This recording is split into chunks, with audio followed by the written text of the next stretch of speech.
শ্রীমদ্ ভাগবত গীতা চতুর্থ অধ্যায়। এই অধ্যায়ের 22তম শ্লোকে শ্রী শ্রী ভগবান শ্রীকৃষ্ণ বলেছেন, যিনি চেষ্টা ব্যতি রেখে যা কিছু পান তাতেই সন্তুষ্ট থাকেন, যিনি ঈর্ষারহিত, দ্বন্দ্বাতীত এবং সিদ্ধি অসিদ্ধিতে সমজ্ঞানী, তিনি কর্ম করলেও ফলে আবদ্ধ হন না। এর অর্থ হল, যোগী কোনো বস্তুই সংগ্রহ করতে পারেন না। যেটুকু না হলে শরীর রক্ষা হয় না, সেটুকু অন্নবস্ত্র আচ্ছাদনই মাত্র সংগ্রহ করেন। সন্ন্যাসী যোগী কোনো ছলচাতুরি না করে বা কোনো প্রভাব বিস্তার না করে যেটুকু অতি সাধারণভাবে ভিক্ষাতে পাওয়া যায় তাতেই সন্তুষ্ট থাকেন।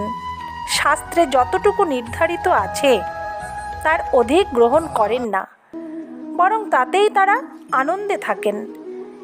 যোগী যখন দ্বন্দ্বকে অতিক্রম করে দ্বন্দ্বাতীত হয়ে যান, তখন তার মধ্যে আর ক্ষুধা, তৃষ্ণা, শীত, গ্রীষ্মরূপ দ্বন্দ্বগুলি থাকে না। সমাধিকালে এই শীত উষ্ণ দ্বন্দ্বগুলি তার মধ্যে প্রকাশ হতেই পারে না। দ্বন্দ্বাতীত যোগীর অন্তঃকরণে কোনো ব্যাপারেই ঈর্ষা বা হিংসা উৎপন্ন হয় না। এমনকি নিজ সাধনে অপর যোগী হতে কম উন্নতি দেখেও তিনি বিচলিত হন না। এরূপ যোগী সর্বদাই সমত্বে স্থিত থাকেন।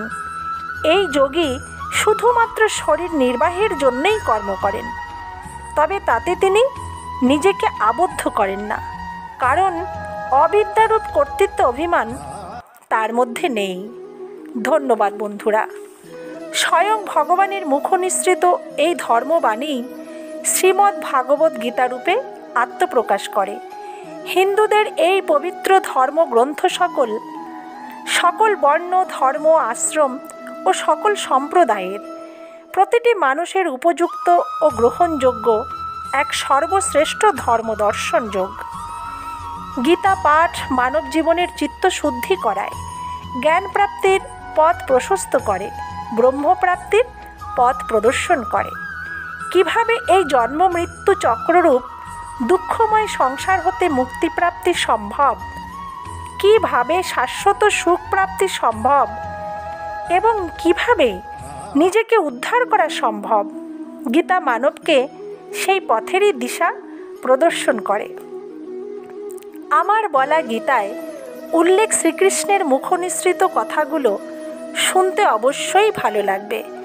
আজ মানুষের হাতে সময় কম, তাই সময় করে আমার ইউটিউব চ্যানেল থেকে গীতার প্রত্যেকটি অধ্যায় শুনুন ও জানুন। আশা করি তাতে আর আলাদা করে পড়তেও হবে না। চ্যানেলটি সাবস্ক্রাইব করে প্রত্যেকটি অংশ জেনে নিন। ভালো লাগলে লাইক করবেন ও শেয়ার করে অন্যকেও জানতে সাহায্য করুন।